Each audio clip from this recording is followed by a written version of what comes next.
Bueno, estamos ya entrando justamente en materia con nuestra siguiente entrevistada porque está avanzando y empezando a regir ya en varias regiones, 6 hasta aquí, la ley con los reglamentos respectivos para no victimizar a las víctimas de abusos sexuales menores de edad. Esto obedece a la lógica de no hacerles revivir la traumática experiencia que han vivido los niños, adolescentes abusados y abusadas. No tener que comparecer una y otra vez rindiendo cuenta ante interrogadores varios, policiales, fiscalía, jueces, en las distintas instancias de los procesos de investigación, y hacer basar esa investigación solo en una única entrevista video grabada, además, donde se protege la identidad, la exposición de los menores de edad abusados, que son víctimas de estos delitos, y de esa manera entonces garantizar de mejor manera sus derechos que como ha sido hasta ahora. Esto genera enormes desafíos porque con una única entrevista hay que desarrollar una investigación que es compleja muchas veces y que tiene evoluciones con incluso capítulos sorpresivos en el curso de los procesos, y queremos hablar de eso con Erika Mayra, gerenta de la División de Atención a Víctimas y Testigos del Ministerio Público. La tenemos en el estudio. Bienvenida, Erika. Muchísimas gracias, Mauricio Mirna. Es un placer estar acá y muy contento y expectante porque este es un gran paso de civilización para nuestro país. Fíjense que nosotros pensamos que es un cambio histórico donde los niños, por primera vez, después del clamor también de la sociedad civil como Amparo y Justicia, que es una fundación que inició este grito que era el eco de tanto de víctimas, de sus familias, como también de muchos operadores del sistema de justicia, que nos dolía profundamente un sistema tan inadecuado para los niños, niñas y adolescentes. Claro, es que, Erika, entremos en ese punto porque uno entiende que la razón que había detrás de repetir la entrevista o hacer una nueva entrevista a un menor o una niña o niño que ha sido objeto de un abuso sexual era precisamente poder lograr romper algo que pasa normalmente con los niños, que cuesta que ellos puedan desbloquear. Si le pasa a los adultos, imaginémonos a los niños. Entonces yo entiendo que la lógica era esa, que la primera entrevista no iba a lograr efectivamente develar exactamente el fondo del problema. ¿Cómo se suple eso entonces? Es que ahí hay un supuesto que es un poco diferente. Primero que nada, voy a contestarte en positivo con qué es lo que cambia ahora y por qué podemos tener esperanza en que esto va a resultar y que es una buena técnica para investigar. Porque la ley se basa en la idea de que existe una entrevista investigativa hecha por personal técnico adecuado, capacitado y en condiciones que al niño le permite expresarse. Porque si a ti te interroga una persona, por ejemplo, que no tiene habilidades comunicativas para conversar contigo, imagínate tú como adulto, vas a un lugar, te preguntan algo muy íntimo y te lo pregunta una persona seria, sin empatía, sin además que no te permite hablar, que te interrumpe, que pone supuestos en la información que tú estás entregando.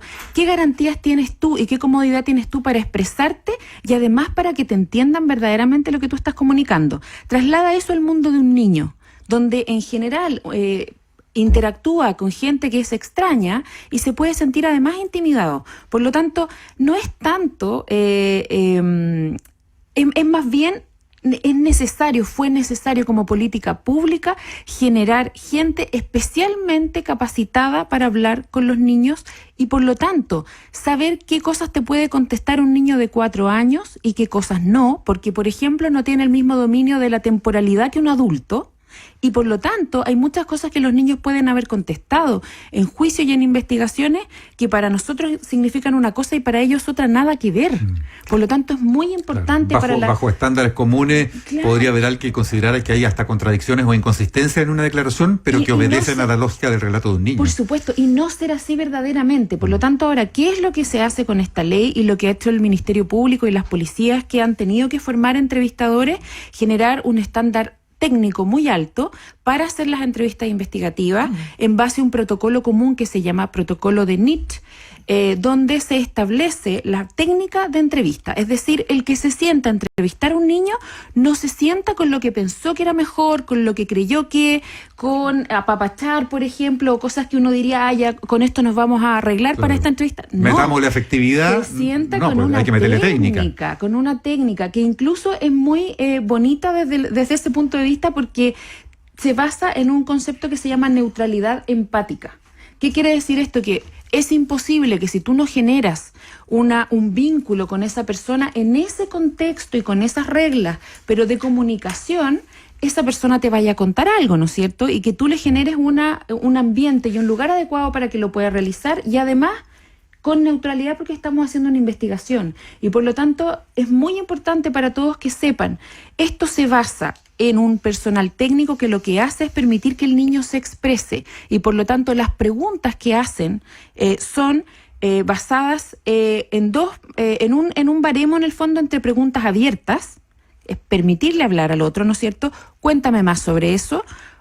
Y preguntas directivas que ayudan a precisar la información y a guiar al niño a entregar la información que él tiene, no a confirmar los supuestos que yo pueda tener como investigador, porque el entrevistador conoce la materia de la denuncia, es decir, sabe que ese niño viene por un abuso sexual, sabe que ese niño viene por un caso de trata de personas o tráfico ilícito de migrantes, sabe que viene por un secuestro, y por lo tanto conoce a qué es lo que eventualmente vendría, pero lo importante es que la información salga de ese niño con toda la riqueza de lo que puede conllevar una experiencia de un niño. Erika, esta nueva norma puede garantizar, así como mejorar sustantivamente la protección de la víctima, puede mejorar también en una de esas las garantías para el acusado, porque me acordé del caso de Hitus, donde hubo esa crucificación pública, ¿no es cierto?, de personas supuestamente culpables de abusos y corresponsables, en fin, de una figura ahí que se armó como un enorme tinglado, y finalmente esto fue siendo desacreditado en el proceso. Entonces me imagino, esa entrevista con esa técnica y con ese espíritu puede también dar más garantías de que no haya inducción a las respuestas, por ejemplo, de los niños, con esa neutralidad. Efectivamente tiende eso, y por eso también... Empática, como se... Sí, la neutralidad empática, efectivamente, y eso es muy interesante, porque fíjense que avanzamos en un sistema de justicia en estas materias más fuerte, más sólido, y que entrega a todas las partes más tranquilidad. ¿Por qué? Tienes un entrevistador experto, ¿ya?, que va a obtener la información en una diligencia que se llama entrevista investigativa, ¿cierto? Se puede producir en una segunda oportunidad bajo autorización del fiscal regional y bajo 2 supuestos legales que después yo les puedo comentar. Pero primero tienes a alguien experto, o sea, no alguien que está improvisando. Por lo tanto, tiene la metodología es para controlar el sesgo que uno pueda tener, además. Y lo segundo que es muy importante en ese sentido es que queda video grabada. Por lo tanto, la defensa tiene acceso a la interacción completa. La defensa puede saber qué pregunta se hizo, cómo se hizo. Las defensas, además, por una decisión institucional nuestra... La defensa del imputado, recordemos. Sí, claro. La Defensoría Penal Pública, por una decisión institucional nuestra, fue también informada, y estuvimos en diversas jornadas en las 6 regiones de inicio de la primera etapa capacitando a los defensores, mostrándoles la técnica. Es decir, ellos también saben cómo esto se va a hacer. Imagínense, y lo que antes ellos podían suponer cómo se hizo, claro, por qué se hizo esta pregunta, por qué no se la hizo, ahora tienen un protocolo que te justifica por qué tú puedes hacer ciertas preguntas y en qué momento. Y segundo, tienen el video para verlo. Por lo tanto, más estándar es suficiente para que ellos puedan hacer su defensa, yo creo que no hay. Sí, ahí quiero entrar en un punto. Estamos con Erika Mayra, gerente de la División de Atención a Víctimas y Testigos del Ministerio Público, porque mira, lo que a mí por lo menos me tocó ver hace años, digamos, en estos temas, es que si bien en general, evidentemente cuando un niño o niña refiere un asunto que tenga connotación sexual es porque ha sido víctima de un delito de esa naturaleza, pero también se da casos de niños y niñas que en el contexto de una separación traumática entre sus padres, uno de ellos, normalmente la madre, acusa al padre de haber actuado en ese sentido, de haberlo abusado sexualmente, lo que se conoce como la famosa alienación parental. Y precisamente para poder abordar aquello se necesitan especialistas de máximo nivel. Y lo que terminaba ocurriendo en esos años, te estoy hablando 10 años atrás y más, es que no habían esos especialistas de tal nivel. Pues entonces las policías tenían gente de menos capacidad, de menos tiempo. Incluso me recuerdo perfecto algunas evaluaciones de psicólogos que no tenían ni 3 años de experiencia. Es decir, cómo hoy día el sistema, ¿no es cierto?, se nutre de los mejores justamente para que esa evaluación sea realmente de primer nivel, Erika. Mira, la formación de entrevistadores tiene un estándar técnico alto y permite que en la interacción llamada entrevista investigativa, en ese contexto se obtenga información que viene del niño, ¿sí? Y lo importante es que no hay inducciones.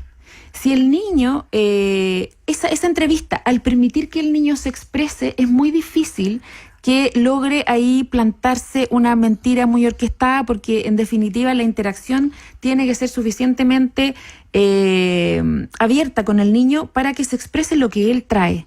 Y por lo tanto es difícil inventar una mentira en un contexto de esa naturaleza. ¿A qué me refiero? Los niños en general, está comprobado, y estudios internacionales, no van a las declaraciones a mentir.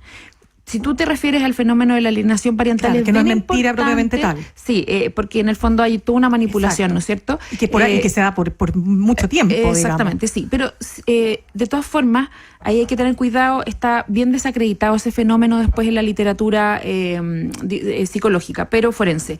Pero entiendo lo que tú me estás planteando, es una preocupación también para nosotros desde el punto de vista de hacer investigaciones efectivas. Claro. Pero aquí es importante que lo que se hace con la técnica de entrevista permite normalmente obtener información que viene de la experiencia de los niños. Lo que sale ahí, imagínate que pudiera provenir en el peor de los casos de una situación como la que tú describes. Va a ser analizado como profundamente por el fiscal, que además tiene que presentar un caso valorando el resto de la evidencia que tiene. Esto quiere decir que la entrevista investigativa vamos a tener una mejor información, más profunda, con más detalles, con más posibilidades de detectar, evidentemente, por la forma de la interacción que tiene, del protocolo que te exige, es más posible entender cuando hay una experiencia y cuando no, que es lo que se está relatando, pero es una de las evidencias que están en el proceso penal, ¿no es cierto? Y todas ellas deben ser sopesadas por el fiscal para tomar una decisión en cuanto a cuán sustentable es lo que se obtuvo ahí y cuánto correlato tiene con otras evidencias que te permitan presentar un caso, porque tampoco nunca hacemos un caso en base a una pura declaración. Bueno, es que ahí entra otra inquietud que alguna vez creo que conversamos, Erika, cuando esto estaba trabajándose todavía, que es el tema de la dinámica que tienen las investigaciones y cómo las investigaciones, sobre todo en casos de abusos sexuales, muchas veces son, y ahora con la imprescriptibilidad de los abusos contra menores de edad, más largas en el tiempo en cuanto a la mirada retrospectiva que hay que hacer. De manera que es muy entendible que en los procesos investigativos surjan novedades, sí, y que después de la entrevista videograbada al menor de edad haya hechos que incluso signifiquen un vuelco en el caso. Así es. ¿Qué herramientas hay? Porque entiendo que las hay para, en casos determinados y justificados, volver a entrevistar al niño o cómo corregir ese primer testimonio que tal vez no contaba en su minuto el interrogador, por técnico y calificado que fuera, con todos los elementos a preguntarle cosas que después surgen. Exacto. Ahí hay dos situaciones que distinguir, pero la ley se pone en ese supuesto. El primero precisamente es ese, cuando se hizo una entrevista investigativa y se producen hechos o se entregan antecedentes al Ministerio Público que pueden cambiar totalmente la teoría del caso de la Fiscalía, ¿cierto? Cambian en el fondo la posición y la realidad de los hechos, entonces es necesario también por un deber de objetividad volver a hacer una nueva entrevista. Ya. De todas formas, se puede, está establecido en la ley como una excepción a la excepcionalidad de la entrevista, ¿cierto? Pero debe ser autorizado además por el fiscal regional, es decir, hay un control de que, oiga, se me olvidó preguntar esto. No, esa no es una razón para hacer una entrevista investigativa de nuevo.